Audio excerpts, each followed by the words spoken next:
Me es grato acompañarlos en esta jornada. Mi nombre es Magda Ceballos. Estaremos exponiendo sobre la historia electoral y política de Panamá como parte de la celebración de Panamá 200 años. Tendremos como expositores a los doctores Caixa Corinialdi, Michael Conniff y Alfredo Castillero Hoyos. Estas conferencias se están transmitiendo a través de Zoom y de YouTube, en el cual puede ser visto posteriormente. Vamos a iniciar con la conferencista Caixa Cornialdi. La doctora Caixa Cornialdi es profesora de historia en Emerson College. En su trabajo como investigadora y docente se enfoca en historias de imperialismo, migración, feminismo y activismo afrodiaspórico durante el siglo XX en varias partes de las Américas. Su libro, Panamá in Black, el cual será publicado el próximo año, se enfoca en el activismo de la comunidad afroantillana en Panamá y los miembros de esta diáspora panameña en los Estados Unidos. En particular, la doctora Cornialdi investiga cómo estos grupos lidiaron con prácticas y legislaciones racistas y xenofóbicas como la desnacionalización y la segregación racial. La doctora Cornialdi también ha publicado ensayos académicos sobre el periodismo en Panamá, comunidades afrodescendientes en la zona del Canal de Panamá y maestros afropanameños en las escuelas públicas de Nueva York. Sus proyectos de investigación han recibido el apoyo de la Fundación Mellow, el Instituto de Ciudadanos y Académicos y el Centro de Investigaciones para Estudios Africanos y Afroamericanos de Harvard University. Con ustedes, la doctora Caixa Corinialdi. Adelante. Gracias por esta introducción, Magister Ceballos, y buenas tardes a todos y a todas. Quiero agradecerle a los licenciados Salvador Sánchez y Carlos Díaz, el director y subdirector del Instituto de Estudios Democráticos del Tribunal Electoral, por esta invitación. También le agradezco a Lizy Rodríguez y su equipo por todo el trabajo de coordinación que ha sido parte de organizar mi visita y el panel de hoy.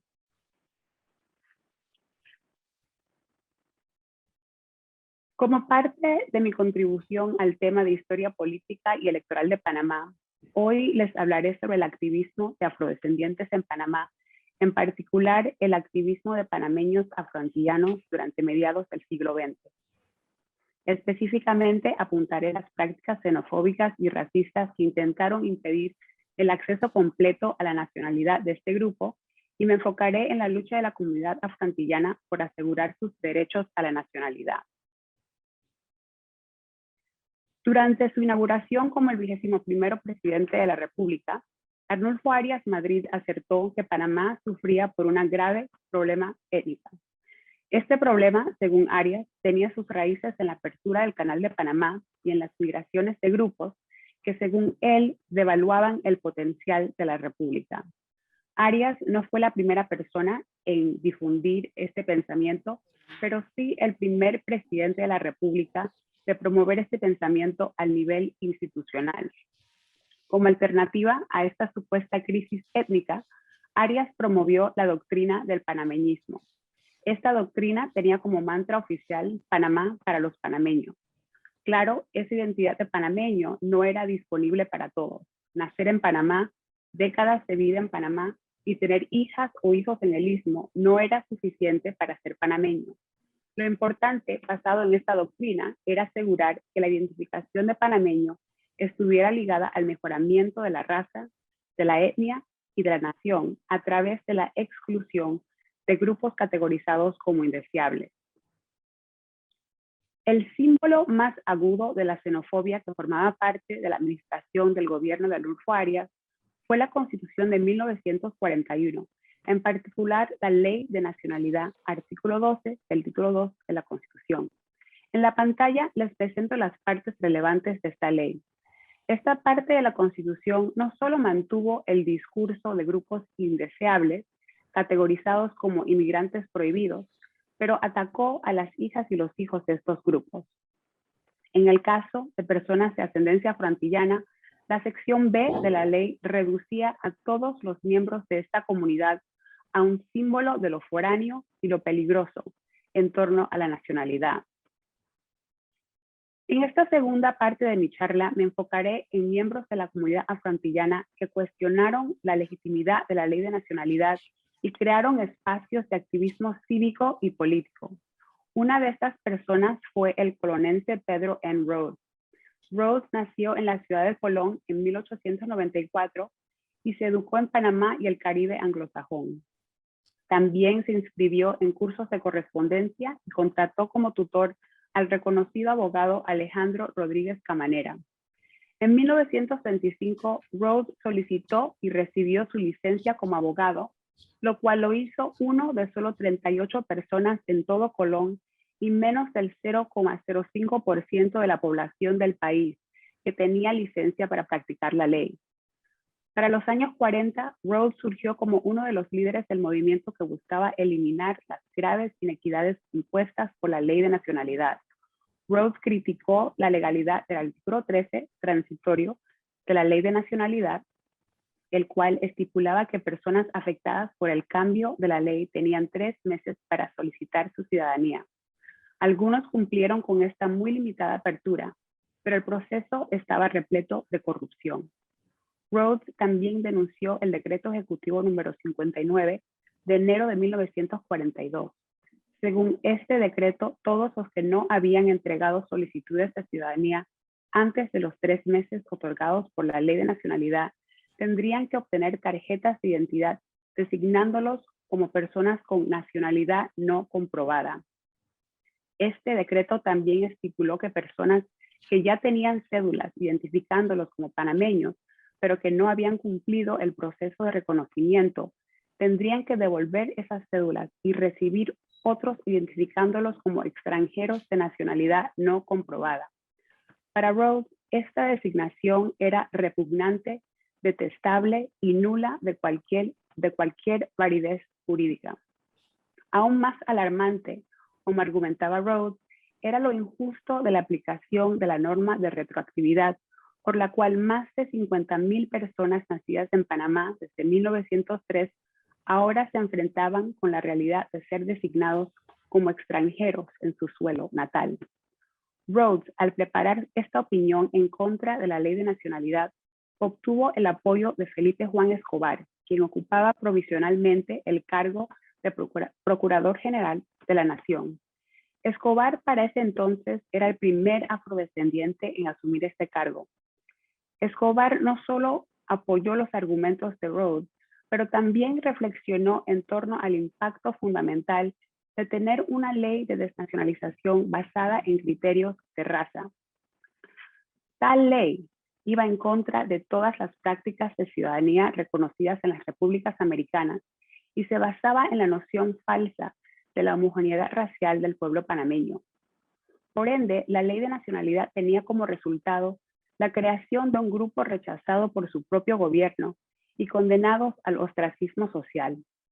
Para remediar esta injusticia, Rhodes y Escobar demandaron que la Corte Suprema reconociera la ciudadanía de toda persona que antes del año 1941 gozaba del estatus de panameño e imploraron el paro inmediato de la distribución de cédulas con la designación ciudadanía no comprobada. Tal designación, ellos argumentaban, iba en contra de todas las leyes constitucionales modernas e ignoraba el derecho de todo individuo a la nacionalidad. No obstante el caso hecho por Rhodes y el apoyo que recibió Escobar, la Corte Suprema declaró que la orden de desnacionalización y todas las otras provisiones de la Constitución de 1941 y los decretos relacionados con ella seguirían en efecto. Basado en los datos del Ministerio de Gobierno y Justicia, en el año 1942, cientos de panameños de ascendencia afroantillana fueron otorgados cédulas con la designación de extranjeros o extranjeros de nacionalidad no comprobada.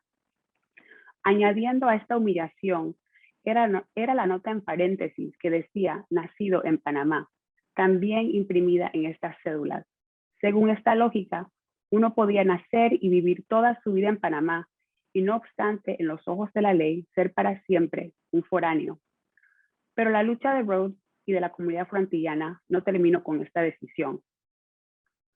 Grupos como la Liga Cívica Nacional continuaron el trabajo iniciado por Rhodes de indagar la validez de la ley de nacionalidad. Empresariados, periodistas y otros sectores de la clase media afroantillana crearon la Liga en julio de 1944. Nacidos después de la creación de la República, los miembros de la Liga promovían el mantra de unidad y fraternidad entre todos los panameños sin distinciones de raza, origen o color. En torno a la lucha en contra de la ley de nacionalidad, la Liga le presentó a un recién formado comité de codificación encargado de evaluar la Constitución de 1941, una petición firmada por 1,000 personas demandando la eliminación de cláusulas racistas y xenofóbicas en la Constitución panameña. George Westerman, tesorero de la Liga Cívica, estuvo al mando de la comisión que organizó las firmas para la petición. Este liderazgo por parte de Westerman señalaba su distinción como un periodista altamente respetado en la República. George Westerman nació en Colón en 1910, se educó en las escuelas de la zona del Canal y luego procuró tutores en la ciudad de Panamá. Para la década del 40 era contribuidor regular al periódico The Panama Tribune. Westerman y la junta directiva de la Liga Cívica reclutaron a Pedro Rhodes para escribir la petición. La petición que le entregaron al Comité de Codificación enfatizó los peligros de la desnacionalización y presentó un informe basado en datos recopilados desde la promulgación de la Constitución de 1941. Como se indicó en esta petición, los afectados por la ley de nacionalidad incluían a personas nacidas en Panamá, de herencia afroantillana o de la raza negra, con madres panameñas y padres negros, los padres de hijos cuyo único crimen era tenerlos como padres y todos los que ahora eran designados como personas con ciudadanía no comprobada. Lo claro de esta ley y lo claro de los afectados era que formar parte de la raza negra era la base principal de la desnacionalización y que la ley de nacionalidad limitaba los derechos de múltiples generaciones. La Liga, con su petición, insistía que el Comité de Codificación retornara al criterio de garantizar la nacionalidad por nacimiento como fue estipulado en la Constitución de 1903. A finales del año 1944, el presidente Ricardo de la Guardia, presionado por partidos de la oposición, en particular el Partido Liberal Renovador, suspendió la Constitución de 1941 y anunció elecciones para una constituyente que no solo estaría en cargo de debatir y aprobar una nueva constitución, pero que también elegiría al nuevo presidente de la República. Varios miembros de la comunidad afroantillana se enfocaron en asegurar puestos como delegados en la constituyente. Ya para abril de 1945, Pedro Rhodes, Máximo Masters y Henry Spencer obtuvieron el respaldo del Partido Renovador.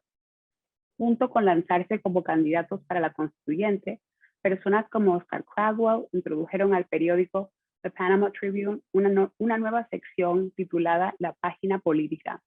En esta sección, Cradwell promovió el voto entre la comunidad afroantillana, enfatizando la importancia de utilizar este derecho.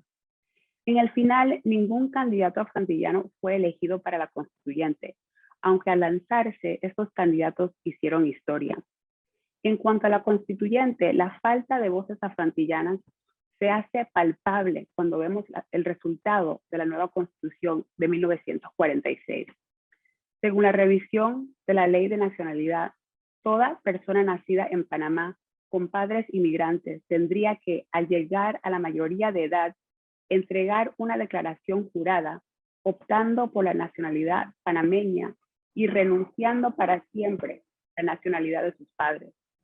Las personas afectadas también tendrían que proporcionar pruebas que estaban incorporadas espiritual y materialmente a la vida nacional.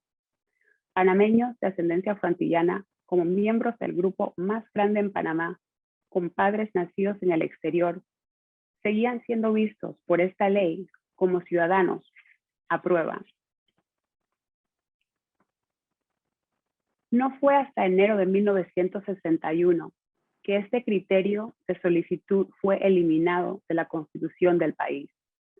Esta realidad solo fue posible por el activismo de miembros de la comunidad afroantillana que entre los años 1940 y 1961 continuaron campañas arduas para el cambio de la ley de nacionalidad. Algunas de las personas claves en esas décadas de activismo siguieron siendo Pedro Rhodes y George Westerman. Westerman, por ejemplo, se encargó de hacer un estudio comparativo de las leyes de ciudadanía en otros países latinoamericanos, ofreciéndole este estudio a finales de la década del 50 a miembros de la Asamblea Nacional. Impulsado por este activismo, en octubre de 1958, el diputado José Dominador Bazán, representando a la provincia de Colón, introdujo una enmienda a la ley de nacionalidad que eliminaba el requisito de petición para personas con padres inmigrantes. Dentro de la asamblea, Bazán obtuvo el apoyo de afrontillanos que empezando en la década del 50 aseguraron posiciones en la asamblea como suplantes o principiantes. Entre ellos estaban Fernando Bradley como suplante, Argelio Ramírez Hudson como suplante y Alfonso Giscombe como principiante. Como conclusión, cabe notar que por 2 décadas, Panamá tuvo la mala distinción de ser un país que le negaba o limitaba la ciudadanía a personas nacidas bajo su territorio. Esto ocurrió en el muy reciente pasado y merece ser estudiado en todas las instituciones de la nación. En particular, enseñarle a las presentes y futuras generaciones sobre esta historia promoverá respeto hacia las personas que lucharon en contra de la injusticia y la xenofobia, considerando que prácticas de exclusión siguen en todas las partes de las Américas y del mundo. Nos urge reflexionar en cómo estas prácticas impactaron las vidas de miles de personas y las luchas que han sido necesarias para oponerlas. Muchas gracias. Y a continuación tenemos al doctor Michael Conniff. El doctor Michael Conniff obtuvo sus títulos en la Universidad de California en Berkeley y en la Universidad de Stanford. Es profesor emérito de Historia en la Universidad Estatal de San José en California y enseñó Historia en la Universidad de Nuevo México. En 2014 fue profesor eminente Bacardí de Estudios Latinoamericanos en la Universidad de Florida. Creó programas de estudios latinoamericanos en la Universidad de Auburn y de la Universidad del Sur de Florida. Fundó el programa de estudios globales y su iniciativa de estudios globales en el estado de San José.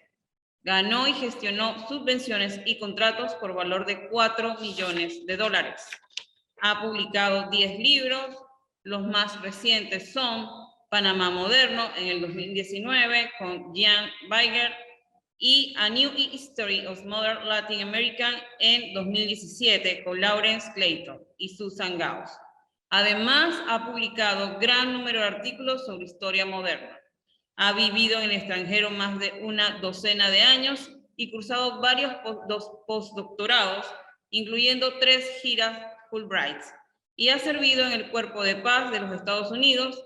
A menudo dicta conferencias en portugués y en español. Con ustedes, el doctor Michael Conniff.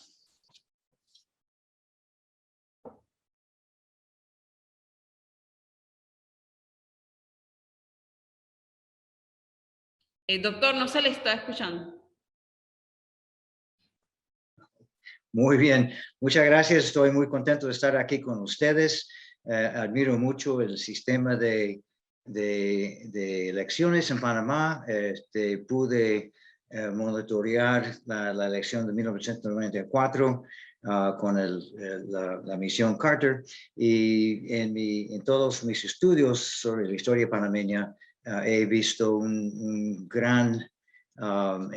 gran expansión del electorado y una mejora cualitativa en las elecciones.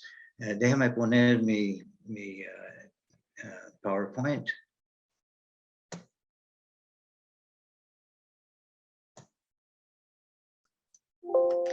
Bueno, mi conferencia hoy, o mini conferencia, va a focalizar 3 elecciones claves en la historia reciente. La primera es 1932, que a mi ver es tan importante como todas las que ocurrieron después, porque cambió de una generación de líderes presidenciales hacia una nueva generación y nuevas personas, y cambió completamente la conducta de política a nivel presidencial en Panamá.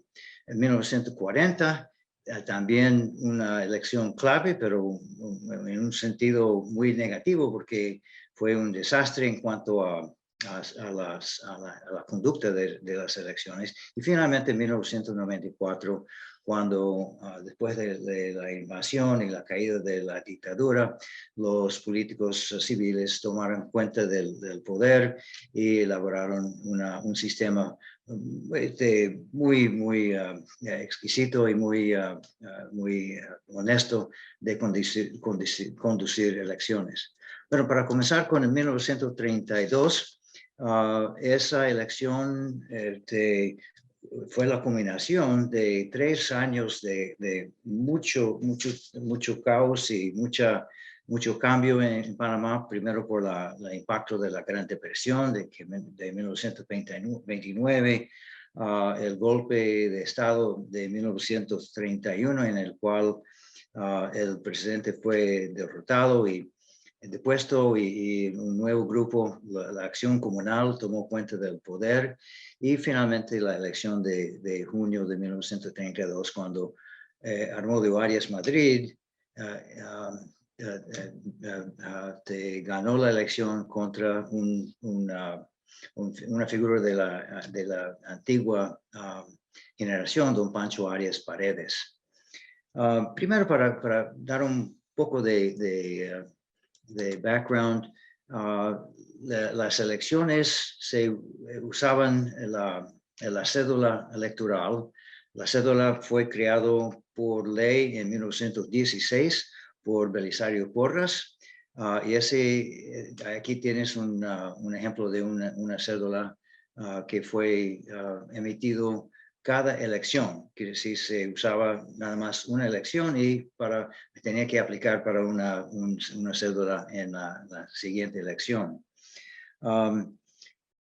El cuento que yo escribí sobre la elección de 1932 depende mucho de los informes de los embajadores americanos o gringos y el embajador británico en la ciudad de Panamá. Quiere decir que ellos se conocían y se contaban y reportaban las actividades políticas a sus gobiernos en Washington y Londres.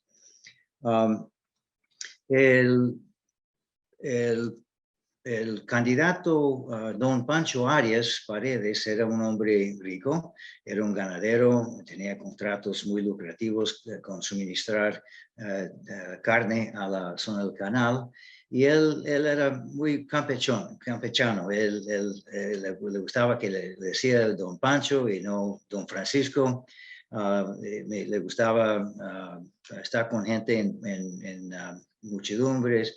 En cuanto a Armando Arias, no era rico, era de Coclé, era una familia modesta, y se benefició de un programa que Belisario Porras había creado en los años de la Primera Guerra, de mandar jóvenes panameños a estudiar en el exterior. Armando Arias estudió Derecho en Londres y se graduó y volvió al país en 1922 y estableció un bufete de ley, de derecho.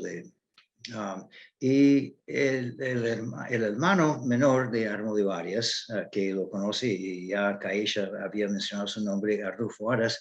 Arnulfo fue a estudiar en Estados Unidos, estudió en Chicago y después en Harvard sacó un grado en medicina y volvió al país. Así que eran dos hermanos muy distintos en cuanto a personalidad y métodos políticos.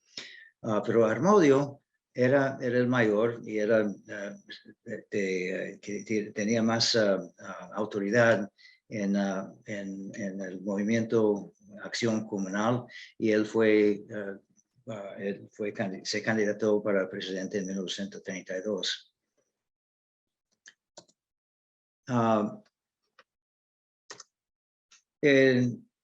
Lo que sucedió en esa elección fue una sorpresa, porque realmente los candidatos del Partido Liberal, que era Don Pancho, ganaban las elecciones. Pero los votantes hicieron un truco de mucha sabiduría. Los votantes, los ciudadanos, pedían al comienzo de la época de elecciones, pedían cédulas, y el control era muy flaco,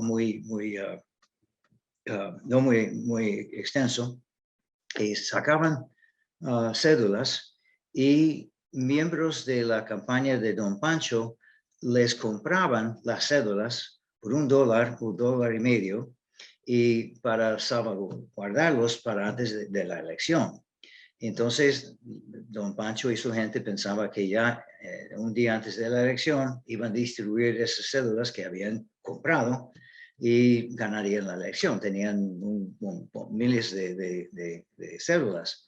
Pero los votantes fueron a pedir otra cédula, la legítima, porque no había mucho control, y durante la elección votaron con la cédula legítima en Armodio Arias. Así que Armodio Arias ganó por sorpresa, y Don Pancho pensó que la elección había sido robada, y es un truco muy interesante. Y me acuerdo un amigo mío que fue el nieto de Don Pancho, dijo que Don Pancho siempre decía que le robaron la elección porque ese sistema de cambiar de cédulas no funcionó. En la elección, el resultado fue de Armodio ganó 58% de los votos, y Don Pancho solamente 42%. Y Armodio también ganó una mayoría de los asientos en la Asamblea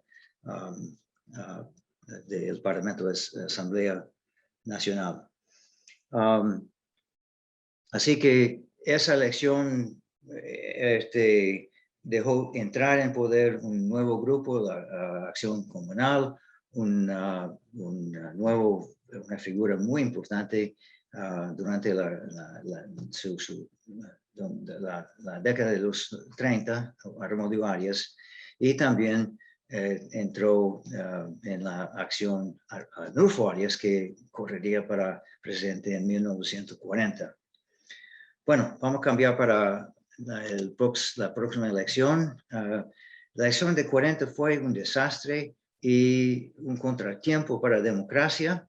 Arnulfo Arias, en contraste con Armodio, Arnulfo era un hombre bastante impulsivo, no tenía ninguna restricción en cuanto a la violencia, y él, junto con su hermano, crearon una fuerza pública, o quiere decir la policía, más fuerte en los años 30, y sabemos que la policía se metió en la política mucho más, y Armodio no tuvo ninguna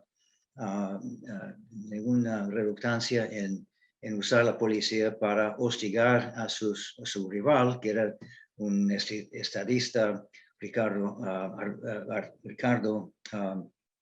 Alfaro. Fue tan violenta la intervención de la policía en la elección, antes de la elección de 40, que don Ricardo Alfaro desistió de la elección, renunció su candidatura y tomó refugio en la zona del canal para escapar a las amenazas que la policía le hacían. Así que Arnulfo Arias ganó con 90% de los votos, pero no había oposición en esa elección. Terrible para la democracia.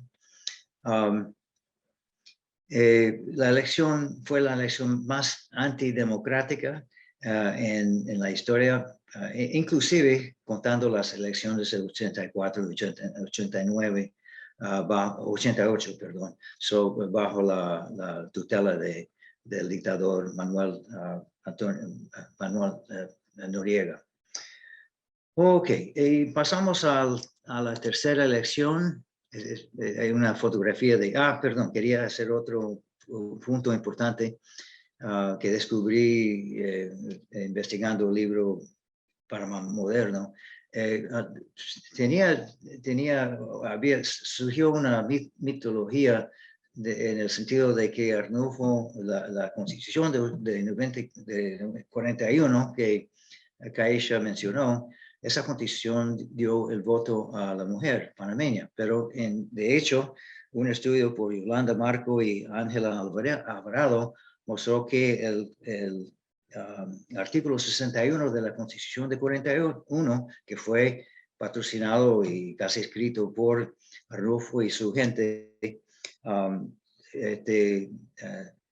negó ciudadanía a las mujeres. Quiere decir que no podían votar, y una ley de ese año, 41, una ley permitió a las mujeres solamente votar en elecciones municipales si tenían un grado de secundario, un diploma de secundaria. Así que ese mito por lo menos yo pensaba que era así, Arnulfo no dio el voto a las mujeres, sino fue conseguido en la siguiente constitución de 1946. Finalmente pasamos a la elección de 1994. Tuve el honor de participar con la misión observadora Jimmy Carter en ese año, y pasamos una semana, la última semana antes de la elección de 94. Fue grande ver ese renacer de la democracia después de 21 años de dictadura y 26 años de casi no haber elecciones presidenciales. Aquí traje una cantidad de materiales de esa elección. Aquí ves mostrando los candidatos a presidente. Interesante que varios candidatos usaban apodos y no sus nombres reales, formales. Toro y Chinchorro Cardes, conocidos. Bueno, antes de la elección del 94, el Tribunal Electoral había creado sistemas, métodos electorales bien cuidados, e implementaron esos en la primera elección. Hicieron pequeñas elecciones en 91 y 92 y un referéndum en 93, pero realmente la ejecución de la elección presidencial de 94 fue un desafío muy grande, pero fue muy exitoso a final de cuentas. Muchas organizaciones internacionales participaron, observaron, y también hicieron una política de que en la semana antes de la elección la policía pasaría a la supervisión o al comando del Tribunal Electoral para que la policía no pudiera meterse en la elección. Muy interesante. Todos concordaron que esa elección fue una de las más exitosas y honestas en la historia panameña y casi América Latina en total. Así que me alegro mucho poder haber podido observar esas elecciones y después depender de estudios muy valiosos por Margaret Scranton y Orlando Pérez, entre muchos otros, de esa evolución de los métodos de elección. En los 64 años entre la elección de 31 y la de 94, hubo una expansión muy importante en el número de votantes. En 1932, 69,000 personas votaron y no votaron mujeres, por supuesto. En 1940, 110 personas votaron, pero como sabemos, hubo mucho fraude en esa elección por la manipulación de Arnulfo Arias y la policía. Y finalmente, más de 1 millón de personas votaron en 1994. Así que la expansión era de 10 veces entre 1940 y 1994. Casi llegó a saturación electoral.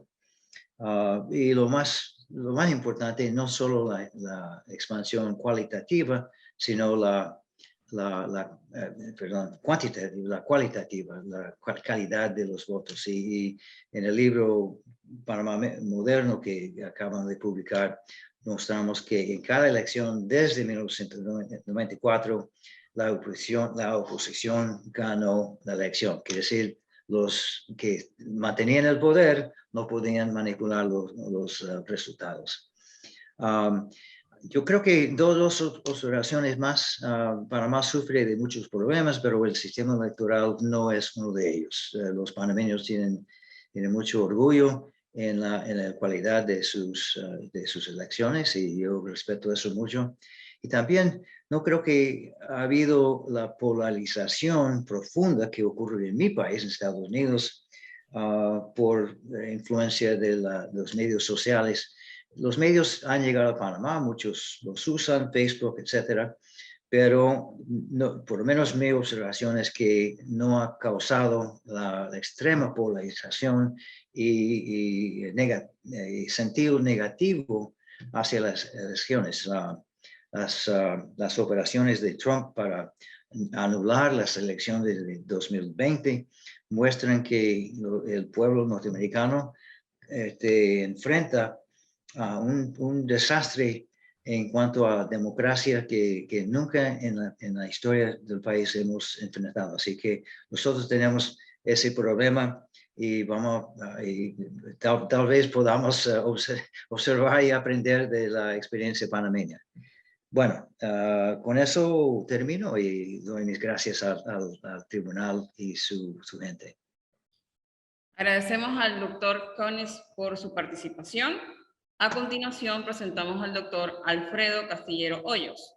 Es un cientista político, activista de derechos humanos y académico. Cuenta con un doctorado por la Universidad de Portsmouth y una maestría por la Universidad de Warwick en el Reino Unido. Entre otros cargos, ha sido miembro del Comité de Derechos Humanos de Naciones Unidas, defensor del pueblo, coordinador de la maestría en Ciencias Sociales con especialización en Sociología y Ciencia Política de la Universidad Especializada de las Américas y director general de Política Exterior de la Cancillería. Actualmente es vicepresidente del Centro de Iniciativas Democráticas. Con ustedes el doctor Alfredo Castillero Hoyos.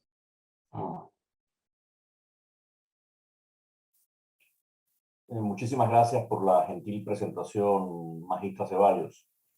Mis saludos a la doctora Caixa Coriñaldi, al doctor Conif, a don Salvador Sánchez González, el director de INEF. Y gracias a todos los que nos escuchan o nos escucharán con posterioridad en la versión grabada de este evento, ¿no? Hoy les compartiré una ponencia sobre el papel de los Estados Unidos en la fundación de la nueva poliarquía, Panamá 1903-1931. Una presentación que se corresponde a la quinta sección del capítulo 5 de mi tesis doctoral sobre los problemas de la democracia y la democratización en Panamá, la cual está siendo traducida y revisada con miras a su publicación. Una de las teorías sobre el origen de la democracia en sociedades sometidas es la del contacto cultural o Cultural Contact Theory. De acuerdo a esta teoría, el hecho de que un país colonizador o que de cualquier modo ejerza su hegemonía sobre otro, lo haga cuando es una democracia, debería favorecer que el país colonizado, hegemonizado, o en el caso panameño, sometido a la condición de protectorado entre 1903 y 1931, el periodo estudiado, pudiera transitar con mayor facilidad la democracia. Es decir, la presencia estadounidense en clave de país que ejerce protectorado sobre Panamá en la fundación de la República, en teoría, podría haber contribuido a la democratización de nuestro país.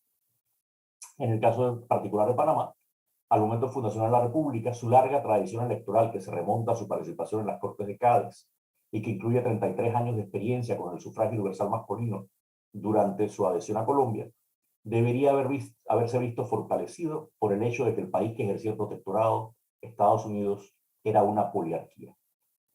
La poliarquía o gobierno de los muchos es un concepto acuñado por Robert Dahl para definir las democracias contemporáneas realmente existentes, por contraste tanto con otras configuraciones históricas como con la democracia en clave de ideal.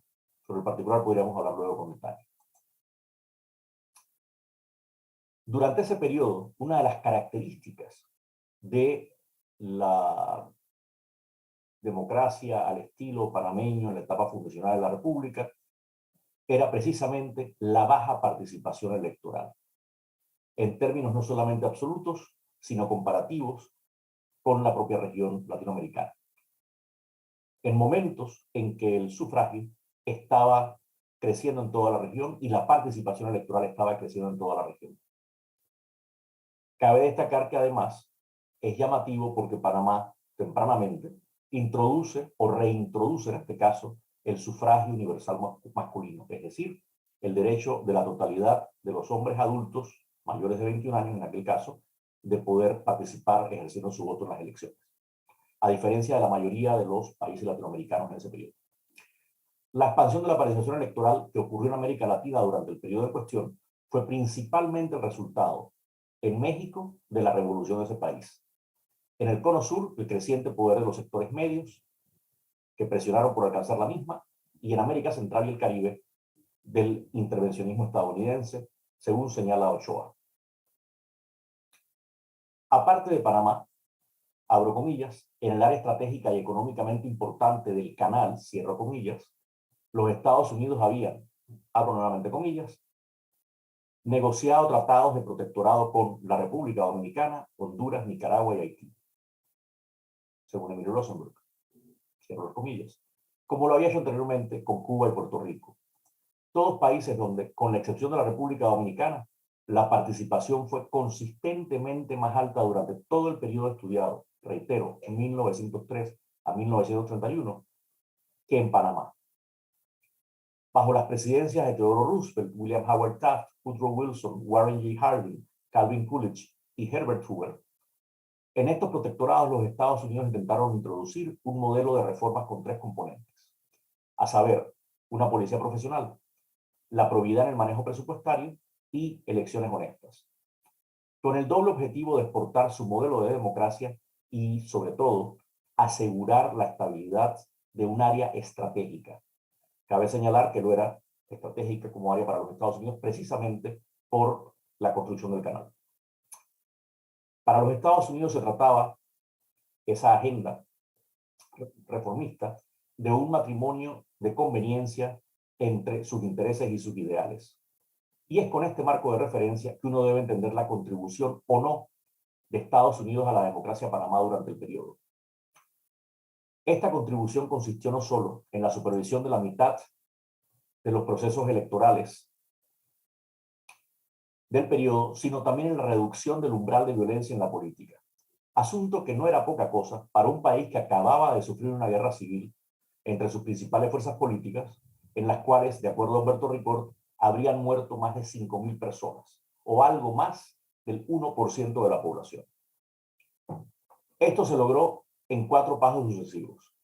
Primero, vetando la existencia de un ejército, en el 1904. Segundo, proporcionando informes detallados sobre la violencia policial contra los opositores políticos del gobierno de turno, lo que justificaba la supervisión de lo que resultó ser un proceso electoral limpio y pacífico en 1908. Tercero, desarmando el escuadrón de matones, conocido como la Palomilla, en 1912. Y, finalmente, cuarto, desarmando a la Policía Nacional.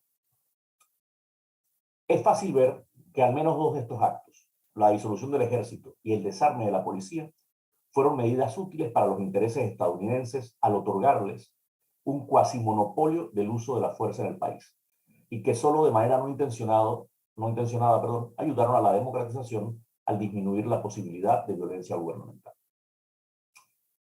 Independientemente de sus supuestas intenciones, la influencia estadounidense en la democracia panameña estuvo lejos de ser benigna, o al menos de serlo de modo inequívoco. Cualquiera que sea el grado de honestidad en la cruzada estadounidense por la democracia en el Caribe, la actitud de Estados Unidos hacia la democracia en Panamá fue ambigua, siempre sometida a su principal preocupación, a saber, el control de la ruta. Varios ejemplos extremos de esa ambigüedad tuvieron lugar en el 904, en la misma fundación de la República, cuando los Estados Unidos tenían posiblemente el mayor espacio para influir y determinar el curso de los acontecimientos en Panamá. Lo que bien pudo haber sido el primer enfrentamiento entre panameños y estadounidenses después de la independencia, tuvo lugar cuando el enviado estadounidense Inscoe Buchanan sugirió a la Junta Gobernante que la Constitución panameña debería someterse a votación popular en lugar de ser ratificada únicamente por la Convención Constitucional, abogando pues por una solución más democrática que la defendida hasta ese momento por los propios constituyentes panameños. Por la misma razón, y en sentido contrario, poco tiempo después, antes de las elecciones municipales de ese año, el secretario de Guerra de los Estados Unidos, William Howard Taft, pidió e insistió en que se eliminara el sufragio universal masculino. Cabe señalar que la prevalencia del punto de vista panameño en ambos casos sugiere que probablemente el margen de negociación de Panamá era mayor del que hasta ahora se ha querido reconocer o se ha logrado entender plenamente, en términos generales.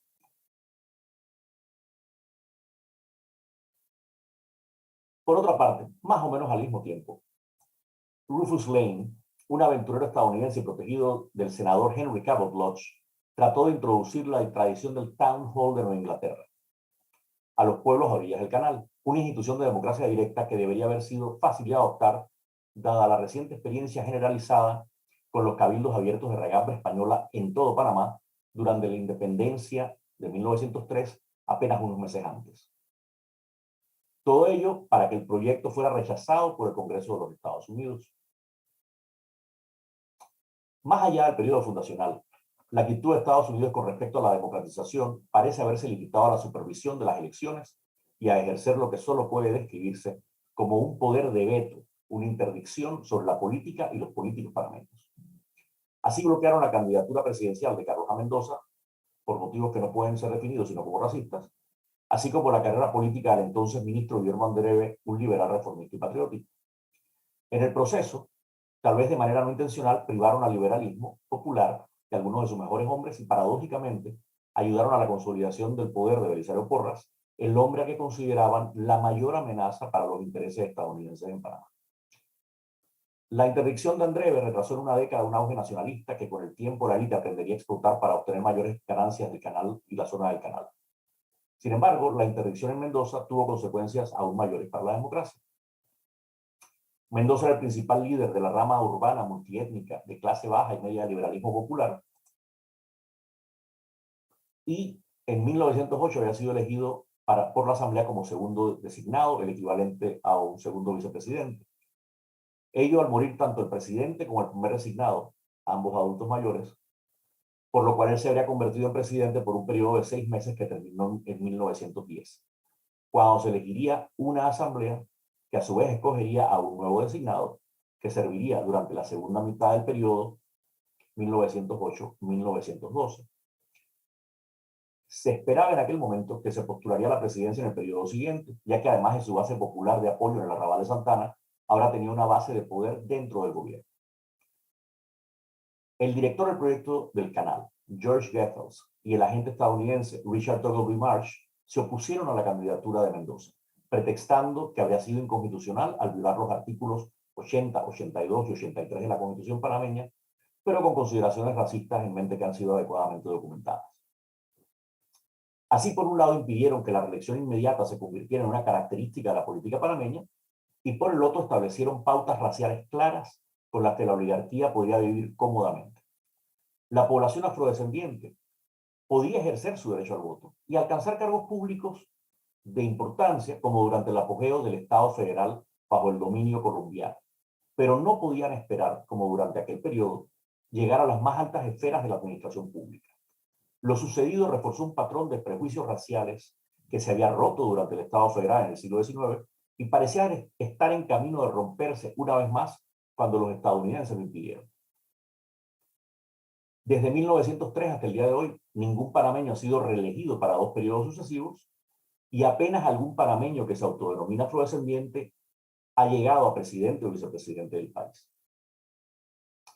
Por último, al menos 3 de cada 5 supervisiones electorales fueron equívocas en sus objetivos y o consecuencias. En 1906, la primera intervención estadounidense coincidió con lo que fue el primer fraude masivo de la época.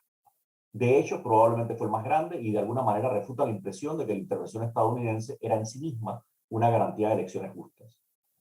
Quizás solo fuera un signo de la ineficiencia de esa intervención. Cuando los liberales se opusieron con violentas manifestaciones callejeras, los estadounidenses los amenazaron con intervenir, un hecho que puede sugerir la colusión estadounidense con los gobernantes conservadores de turno, con los que las administraciones republicanas parecían simpatizar. Pero es más probable que diga mucho sobre las prioridades de la política estadounidense en Panamá en aquel momento. Cada vez que la preocupación por la democracia chocaba con la preocupación por la estabilidad, esta última, la preocupación por la estabilidad, era la que prevalecía. En 1910, la supervisión estaba destinada en última instancia a asegurar que Mendoza no buscara reelegirse a sí mismo. Y si bien es cierto que la intervención del 18 permitió la realización de elecciones municipales y legislativas, esto no fue más que un pretexto para asegurar los intereses estadounidenses en las ricas tierras de cultivo de Chiriquí, o al menos no lo fue mayormente.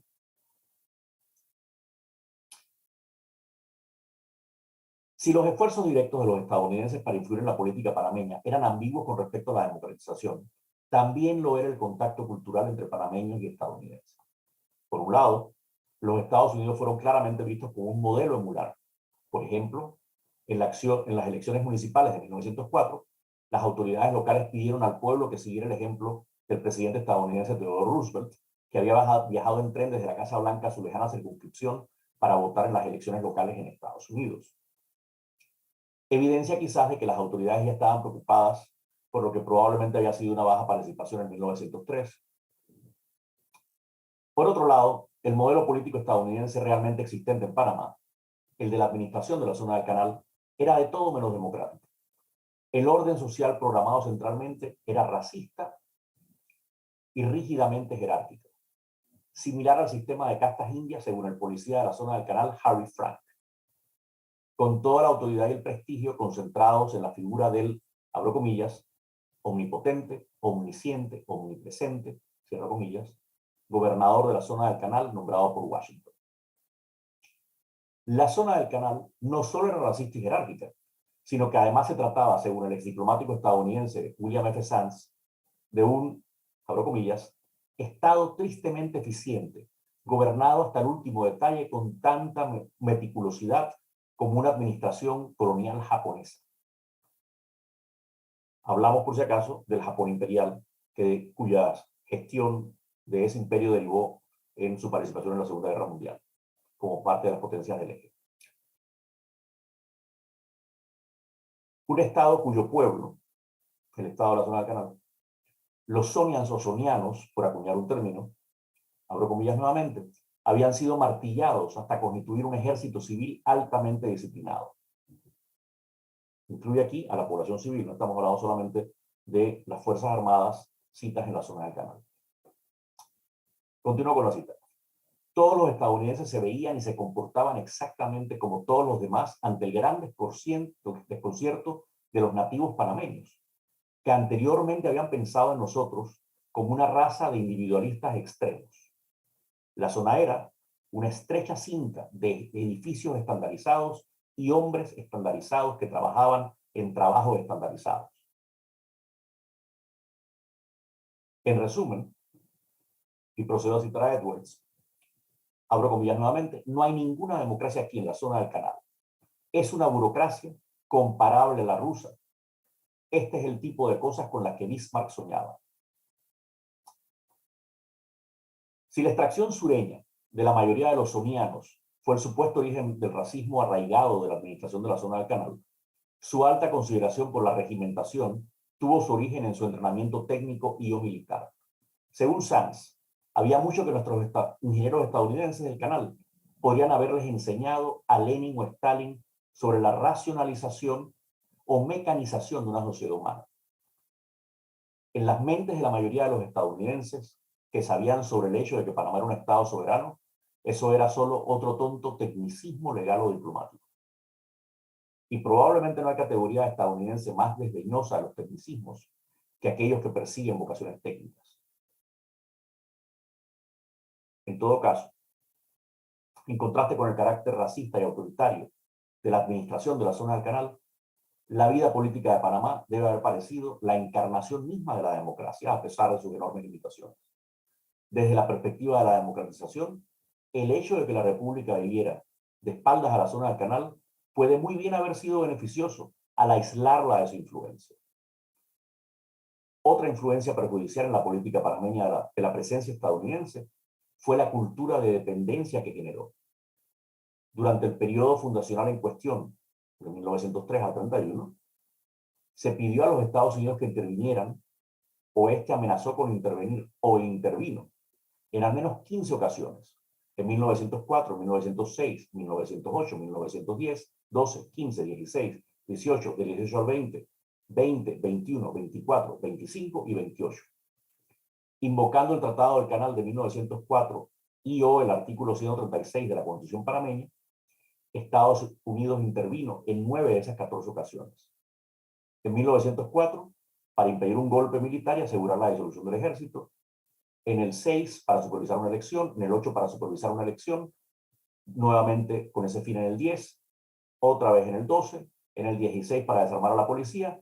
En el 18, pretextando la supervisión de una elección, para derivar en el periodo 18 al 20 en la protección de los intereses comerciales estadounidenses, ocupando la provincia de Chiriquí.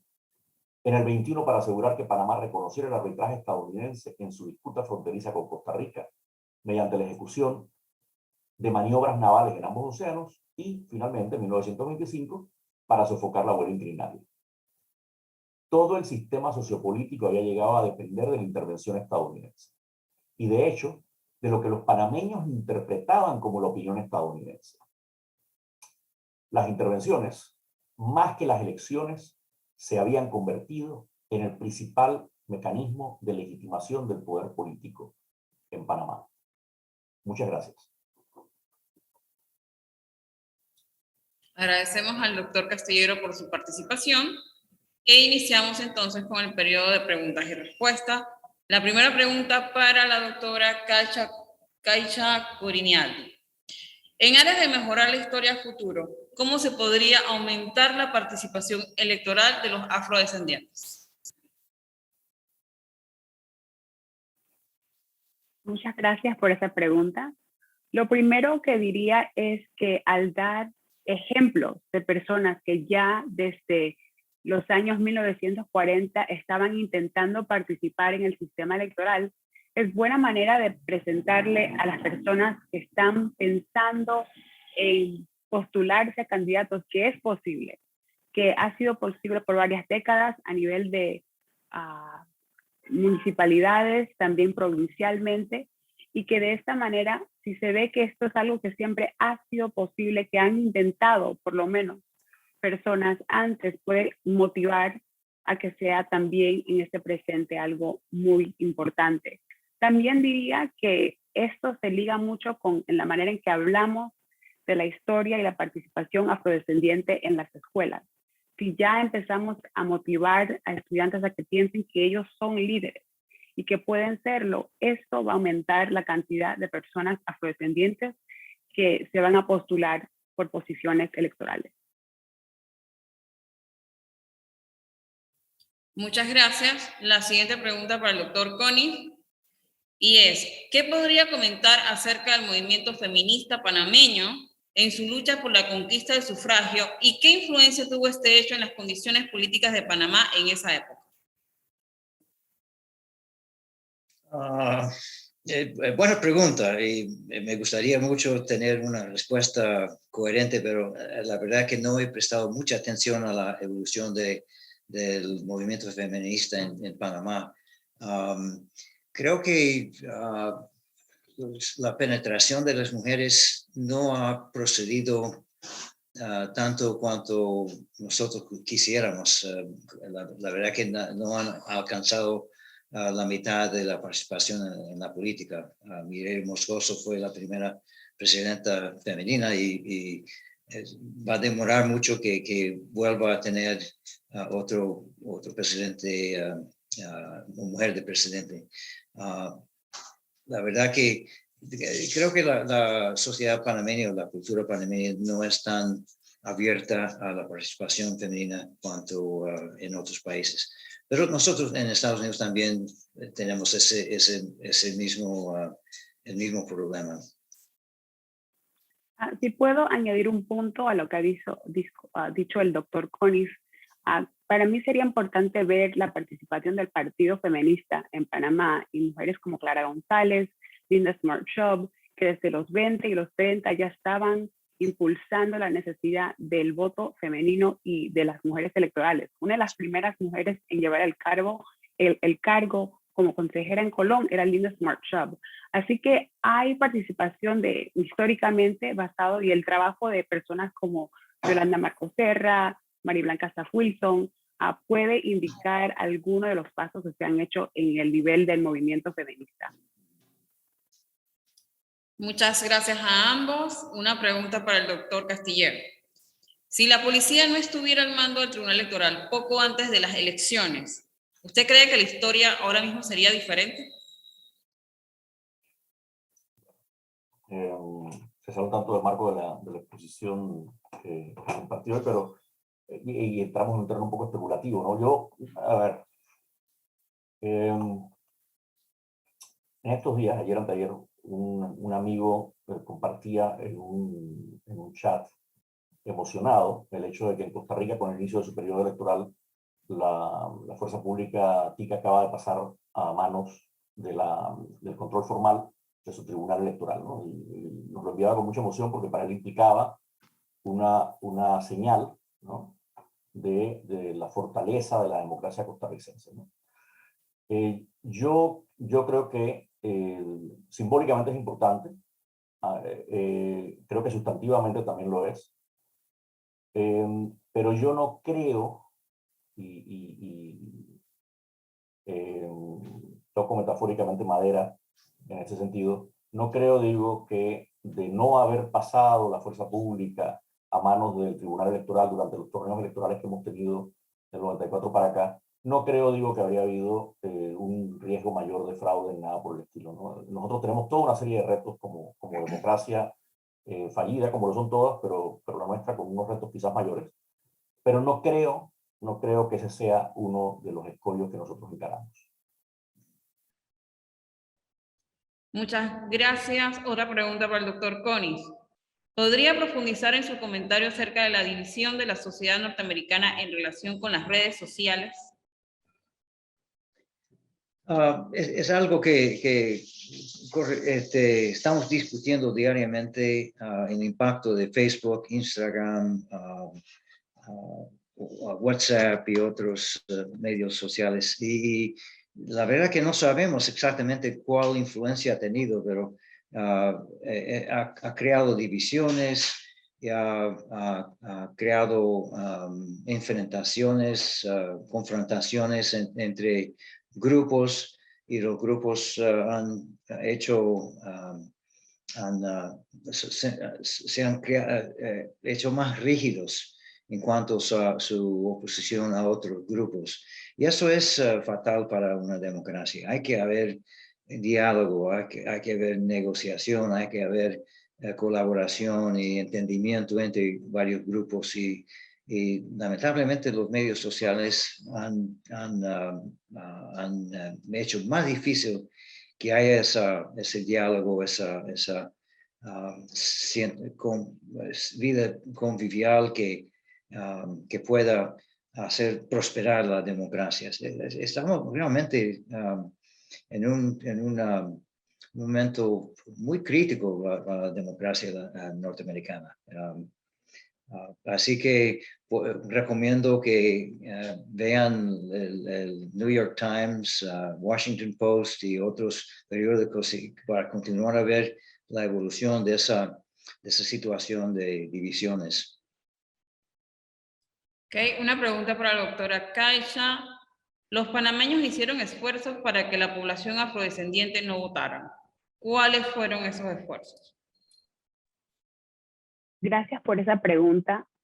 El primer paso que se utilizó para impedir este voto fue negarle las cédulas a personas nacidas en Panamá afrodescendientes. Al no tener estas cédulas no podían ni votar, ni matricularse a ciertas escuelas, ni viajar. Así que esto fue un impacto muy importante y muy fuerte para negar este voto. También se utilizó la policía secreta, algo que se empezó a usar con la administración de Arias y las que le siguieron para intimidar a personas para que no votaran. Así que en algunas veces veías a policías que estaban vigilando quién votaba, no votaba.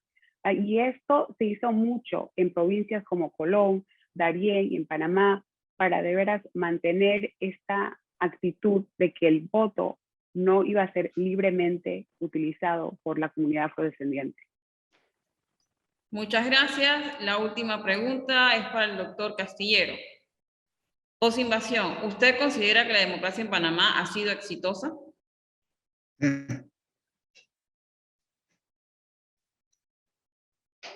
Disculpe, no se le escucha, no se le está escuchando. Sí, decía que esa pregunta da como para la siguiente hora. Yo creo que tenemos unos retos enormes, ¿no? Yo creo que, vamos a ver, tratando de ser muy breve dado el tiempo de que disponemos. La alternancia en el poder, que ya señalaba como un valor en sí misma el doctor Conniff, es un valor en sí mismo, es decir, es una señal de una democracia relativamente robusta, o de partidos débiles, todo depende. Y ciertamente es un indicio de que algo se ha hecho bien. Sin embargo, cotidianamente vemos las amenazas que hay a esa democracia, su descrédito en la opinión pública nacional, su creciente descrédito en la opinión pública nacional. Panamá ha pasado a ser uno de los países de América Latina en los cuales había mayor identificación con la democracia, a uno de aquellos que ya está en una posición media con tendencia considerable a la baja, ¿no? Creo que hay retos del pasado que no tienen relevancia hoy. Por ejemplo, todo aquello que yo enunciaba un poco y analizaba algo sobre la impronta estadounidense, creo que es una cosa muy disminuida. Muy disminuida, no significa que eso no esté ahí como parte del background, del fondo, digamos, de nuestra democracia, pero no es un tema fundamental ahora mismo en nuestro diálogo. Yo creo que lo más duro está por venir. Hay amenazas a la democracia, hay actores políticos relevantes que no tienen mayor preocupación o identificación con la democracia. Y hay un tribunal electoral que va a verse sometido a unos retos de cada vez mayor envergadura. Porque no es lo mismo un tribunal electoral que lidia con actores que aceptan los resultados con facilidad y que con sus limitaciones son actores democráticos, a un tribunal electoral en el que algunos de los principales contendientes empiezan a alejarse de la noción de democracia como ideal normativo y empiezan a contemplar otras posibilidades, o que en cualquier caso, indistintamente de su apego a los resultados, a la democracia, estén dispuestos a cuestionar los resultados electorales si ese cuestionamiento les favorece. Entonces yo creo que nuestra democracia tuvo su momento de gloria probablemente en el año 94, ¿no? Y por lo menos, desde el año 2009 para acá, está sufriendo cada vez más embates y va a sufrir aún más embates. Y eso va a requerir que la ciudadanía esté dispuesta a luchar por ello, sobre todo ejerciendo el voto. Muchas gracias. Vamos a dar un espacio de últimas palabras a cada uno de los expositores. Vamos a empezar con la doctora Caixa. Nuevamente quiero agradecerle a todas y a todos que han estado con nosotros en vivo y por todos los que coordinaron este momento para agruparnos y hablar de esta temática de la democracia y la historia de la política y de las elecciones en Panamá. Para mí es sumamente importante reconocer que no se puede hablar de democracia si no hablamos del derecho a la nacionalidad y que sin este derecho no es posible tener una conversación honesta de quienes de veras vemos como panameños o panameñas. Ha sido un momento muy trágico en la historia de Panamá que por varios años personas que nacieron en Panamá no tenían ese derecho. Para mí es importante que más investigaciones se hagan en este momento muy oscuro de la historia de Panamá y que también lo utilicemos para ver si estamos continuando prácticas xenofóbicas en torno a otros grupos inmigrantes en Panamá. Esto es posible y para mí urge tener una conversación de cómo la democracia de veras invita la participación de una población diversa de todas partes del mundo. Muchas gracias. Gracias, doctor Conif. Bueno, también agradezco a todos que hayan venido a visitar y escuchar nuestras palabras y agradezco la invitación del tribunal para hacer estos comentarios. Tengo mucha simpatía por las palabras y el trabajo de la doctora Corinaldi, y porque he estudiado ese grupo también y espero ver su libro próximo y anticipo aprender más sobre una comunidad que llegue a apreciar mucho. Y también en parte como respuesta a mi amigo Alfredo, él tiene razón en cuanto a la enumeración de tantas intervenciones norteamericanas en las primeras décadas del siglo XX, pero quería añadir sobre la elección de 1932. Estados Unidos o la posición norteamericana era de abstener de intervenir en esa elección entre Don Pancho y Armando Ibarrias. No tomaron posición y los candidatos hasta preguntaron a los embajadores: oye, ¿ustedes van a dejar que hagamos una elección libre aquí? Y dijeron: sí, es para ustedes. Y eso yo creo que comenzó una época de no intervención en las elecciones por parte de los norteamericanos. Ahora no puedo decir lo mismo de los canales, de la zona del canal, se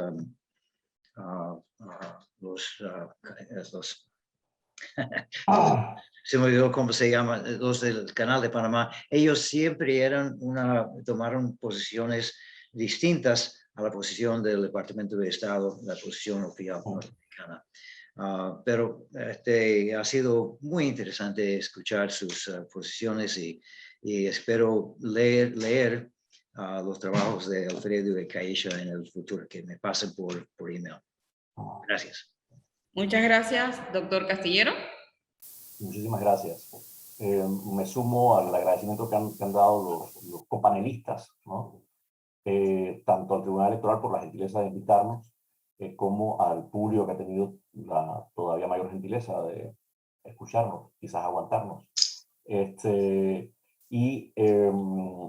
Aprovecho en un breve rejoinder, por una parte, que me atrevo a invitar a la doctora Corinialdi que explore un poco el tema del racismo previo al periodo del racismo concentrado en la comunidad frantillana, ¿no? Porque había un racismo preexistente que tiene una encarnación política, ¿no? Que está dirigido a la población afrodescendiente, pero lo que aquí se denomina tradicionalmente afrocolonial, digamos, ¿no? Es decir, creo que son parte de un mismo proceso que no se puede calificar sino como de racismo, ¿no? Contra la población afrodescendiente en general, solo que en diferentes momentos históricos, en virtud de la correlación de eso que denominan algunos los grupos humanos, que toma diferentes formas. Eso simplemente es una invitación, porque la verdad que me parece que a todos los interesados en esta materia de la historia en general, la historia política en particular, nos es un faltante, y es como, me parece que es que el trabajo como para una vida, ¿no? Y también me sumo a su preocupación por el hecho de que esto esté asumiendo ahora mismo otras formas, quizás ya no solamente de racismo, o no principalmente de racismo, sino concentradas en el tema xenofóbico. Sobre eso podríamos hablar largo y la invito con mucho gusto a que si quiere lo hagamos posteriormente fuera de cámara. Al doctor Conniff le agradezco sus precisiones y sus comentarios y aprovecho para reconocerle que el enunciado de las intervenciones de aquel periodo en no poca medida se hace sobre su propio trabajo, que es pues, punta de lanza en materia del análisis histórico de las relaciones entre Panamá y los Estados Unidos. Y sin más, quedo, como lo decía el amigo doctor Michael Conniff, a la espera de que todos compartamos nuestros respectivos papers, que por lo menos para nosotros deben ser de interés, espero. Sin más, muchísimas gracias a todas y todos.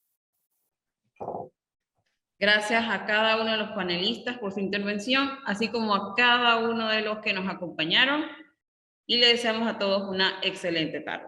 Gracias.